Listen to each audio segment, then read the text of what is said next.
41 आनंद से जियो। आनंद से जियो। एक ईसाई माँ अपने बच्चे को समझ रही थी कि बेटा, दूसरों की सेवा करना चाहिए। भगवान ने तुम्हें इसलिए बनाया है कि तुम दूसरों की सेवा करो। बेटा बुद्धिमान था।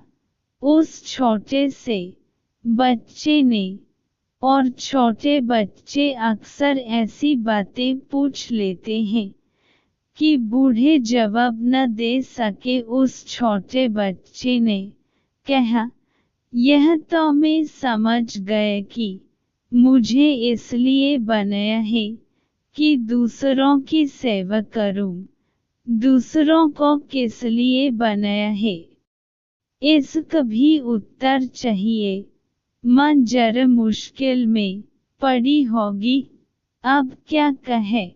अगर कहे, दूसरों को इसलिए बनाया है कि तुम सेवा करो, तो यह तो बड़ा अन्याय है कि मुझको सेवा करने के लिए बनाया और उनको सेवा करवाने के लिए।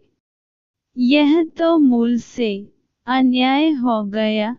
अगर माँ यह कहे कि दूसरों को इसलिए बनाया है कि वे तुम्हारी सेवा करें और तुम्हें इसलिए बनाया है कि तुम उनकी सेवा करो, तो बेटा कहेगा, अपनी अपनी सब कर लें, क्यों फिजूल की झंझट खड़ी करनी।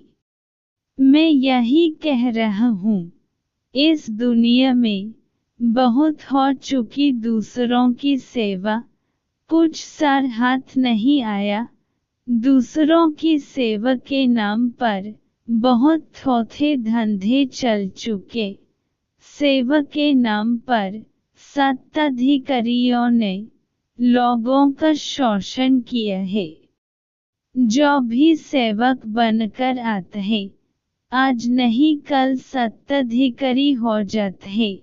जो तुम्हारे पैर दबाने से शुरू करते हैं, एक दिन तुम्हारी गर्दन दबाएगा। जब तुम्हारे पैर दबाए तभी चेत जाना, अन्यथा पीछे बहुत देर हो जाती है। फिर चेतने से कुछ सर नहीं। क्यों करेगा कोई सेवा तुम्हारी, और सेवा करेगा तो बदला मांगेगा, पुरस्कार चाहेगा। मेरी दीक्षा यही है, तुम्हें अपने आनंद से जियो।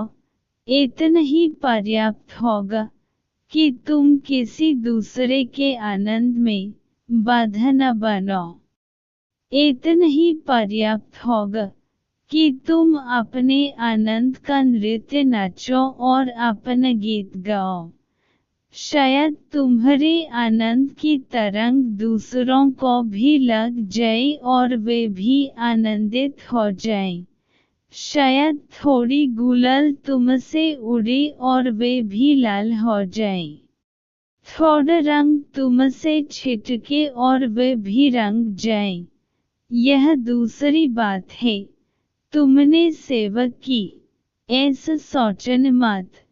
कोयल गाती है, तुम क्या सोचते हो कवियों की सेवा कर रही है कि लिखो कविताएं। देखो मैं गा रही हूँ। जगो कवियों, उठो अपनी कलमें, लिखो कविताएं।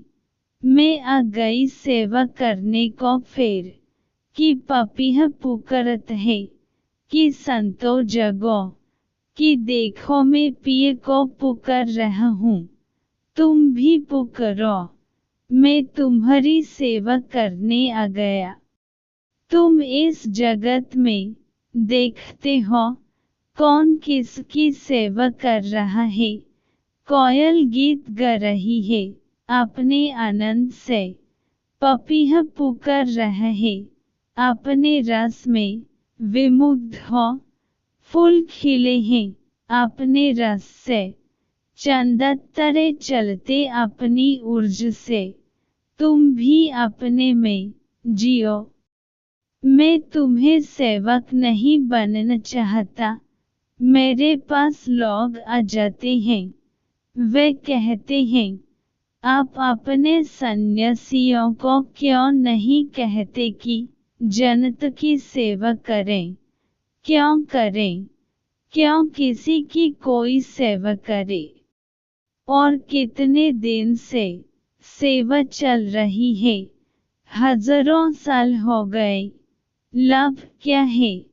मैं नहीं सीखता सेवा करना, और इसका यह अर्थ नहीं है कि तुमसे सेवा नहीं होगी। ख्याल समझ लेना, भेद समझ लेना। सेवा तुमसे तभी होगी जब तुम करोगे नहीं। जब तुम अपने आनंद में मग्न हो जाओगे, जब तुम जगोगे और तुम्हारा दिया जलेगा, तब तुमसे सेवा होगी, तुम्हारे बिन किए होगी, तुम्हारी चेष्टा से मुक्त होगी, तुम्हारा प्रयास नहीं होगा। तुम्हारे भीतर से परमात्मा बहेगा और कुछ घटनाएं घटेंगी, लेकिन तुम उनके कर्ता नहीं रहोगे, साक्षी मात्र। ओशो।